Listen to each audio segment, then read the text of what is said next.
पिछली क्लास में हमने कनेक्टिव टिश्यूज के बारे में पढ़ा था, जो बॉडी के अलग अलग पार्ट्स को आपस में जोड़ता है, उसे सपोर्ट देता है और प्रोटेक्शन करता है। लेकिन एक सवाल है, अगर बॉडी के सभी पार्ट्स आपस में जुड़े हुए हैं तो फिर ये हिलते डुलते कैसे हैं, हम चलते कैसे हैं, दौड़ते कैसे हैं और हमारा दिल बिना रुके धड़कता कैसे रहता है? इसका जवाब छुपा है एक खास तरह के टिश्यू में, जिसका नाम है मसल्स टिश्यू।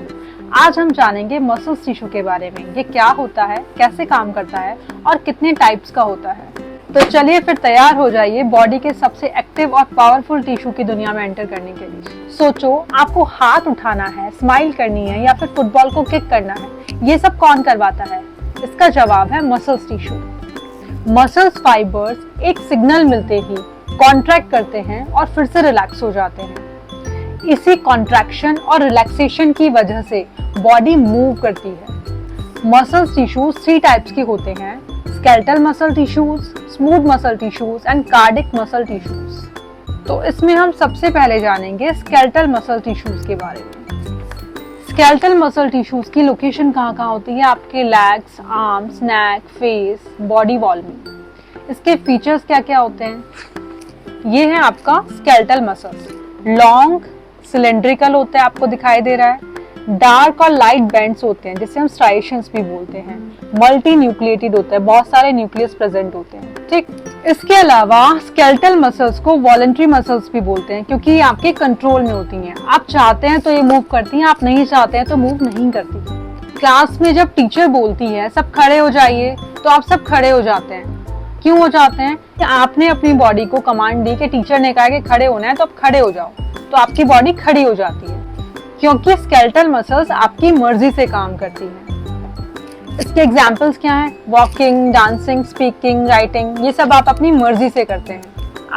आपका मन होता है चलने का कि चलो अब चलते हैं, तो आप चलना शुरू कर देते हैं। सब कुछ आपकी मर्जी से होता है। सेकेंड आपकी आती है स्मूथ मसल्स। ये कहाँ मिलती है? Stomach, intestine and blood vessels. इसके फीचर्स क्या होते हैं? ये देखिए, स्पिंडल शेप्ड होती है, सिंगल न्यूक्लियस होता है और स्ट्राइएशन प्रेजेंट नहीं होता। कोई लाइट एंड डार्क बैंड्स इसमें प्रेजेंट नहीं होते हैं। ठीक है, इसके अलावा ये इनवॉलंटरी होती हैं। इट मीन्स ये आपकी मर्जी से काम नहीं करती हैं। इनको जब काम करना होता है ये तब काम करती हैं। आप सोचो, आप लंच कर रहे हो, आपने खाना अपने मुंह में डाला, लेकिन उसके बाद वो खाना ईसोफेगस से स्टमक, स्टमक से स्मॉल इंटेस्टाइन, स्मॉल इंटेस्टाइन से लार्ज इंटेस्टाइन, ये सारा काम कौन कर रहा है? आप तो खाना खा के सो भी जाते हो, लेकिन अंदर टिश्यूज अपना काम करते रहते हैं आपके सोने के बाद भी। वो कौन से टिश्यूज होते हैं? Smooth muscle tissues. आपके डाइजेशन में हेल्प करते हैं, ब्लड फ्लो में हेल्प करते हैं, फूड को आगे मूव कराने में हेल्प करते हैं, या कहा जाए तो बॉडी के इंटरनल एक्टिविटीज जितनी भी हैं जो आपकी सोच से नहीं चलती, जो बस अपना काम क्वाइटली करती रहती हैं, वो सारी एक्टिविटीज किसकी वजह से होती हैं? स्मूथ मसल्स टिश्यूज की वजह से। थर्ड आपकी आती हैं कार्डिक मसल्स टिश्यूज। ये सिर्फ आपकी हार्ट में प्रेजेंट होती हैं। अब इसके फीचर्स क्या होते हैं? कार्डिक मसल्स आपकी ब्रांच होती है, कार्डिक मसल्स ब्रांच होती है और इसमें आपका न्यूक्लियस प्रेजेंट होता है,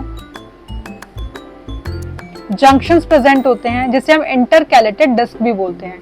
इंटरकैलेटेड डिस्क का क्या काम होता है? ये आपके उसमें मैकेनिकल सपोर्ट प्रोवाइड करती है सेल्स को, हार्ट की, और इसमें जो इलेक्ट्रिकल सिग्नल्स होते हैं वो बहुत स्मूथली ट्रांसफर हो जाते हैं इसकी वजह से। इसके अलावा कार्डिक मसल्स भी आपकी इनवॉलंटरी मसल्स होती हैं, मतलब ये भी आपकी मर्जी से तो काम नहीं करती है ना।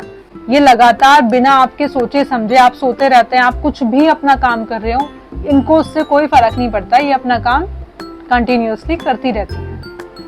आप सो रहे हो, खाना खा रहे हो, मूवी देख रहे हो या कोई एग्जाम दे रहे हो, फिर भी दिल धड़कता रहता है। क्यों? क्योंकि कार्डिक मसल्स टिश्यूज कभी भी हॉलीडे नहीं लेते और इंटरकैलेटेड डिस्क इन्हें एक टीम की तरह काम करने में मदद करता रहता है। Example, heart beat. अब आते हैं न्यूरल टिश्यूज, बॉडी का कम्युनिकेशन नेटवर्क। अब सोचो, मसल्स वर्कर्स हैं, पर वर्कर्स को काम करने का ऑर्डर कौन देता है? न्यूरॉन्स। न्यूरॉन्स बॉडी के मैसेंजर्स होते हैं। ये इलेक्ट्रिकल सिग्नल्स को बहुत तेजी से एक जगह से दूसरी जगह भेजते हैं। फर्स्ट है डेंड्राइट, सिग्नल को रिसीव करता है। सेकंड है सेल बॉडी, इंफॉर्मेशन को प्रोसेस करता है। थर्ड वन इज एक्सॉन्स जो सिग्नल को आगे ट्रांसफर करते हैं। अब इसमें आते हैं न्यूरोग्लिया, न्यूरॉन के हेल्पर्स। न्यूरॉन स्टार प्लेयर है, पर उसकी केयर कौन करता है? न्यूरोग्लिया। न्यूरोग्लिया न्यूरॉन्स को सपोर्ट करता है, प्रोटेक्शन देता है और न्यूट्रिशन भी प्रोवाइड करता है। बॉडी के न्यूरल टिश्यूज का आधे से भी ज्यादा हिस्सा न्यूरोग्लिया से बना होता है। इसको एक एग्जाम्पल से समझते हैं। आपने गरम गरम चाय का कप छू लिया, स्किन ने न्यूरॉन को सिग्नल भेजा, न्यूरॉन ने वो सिग्नल ब्रेन को पहुंचाया और ब्रेन ने तुरंत ऑर्डर दिया हाथ पीछे करो। स्केलेटल मसल्स ने तुरंत कॉन्ट्रैक्ट करके हाथ पीछे हटा लिया।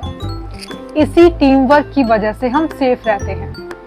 आई होप आपको ये वीडियो पसंद आई होगी। आगे भी ऐसी और इन्फॉर्मेटिव वीडियोस देखने के लिए बने रहिए मेरे साथ। मैं हूं Mansi. Thank you so much.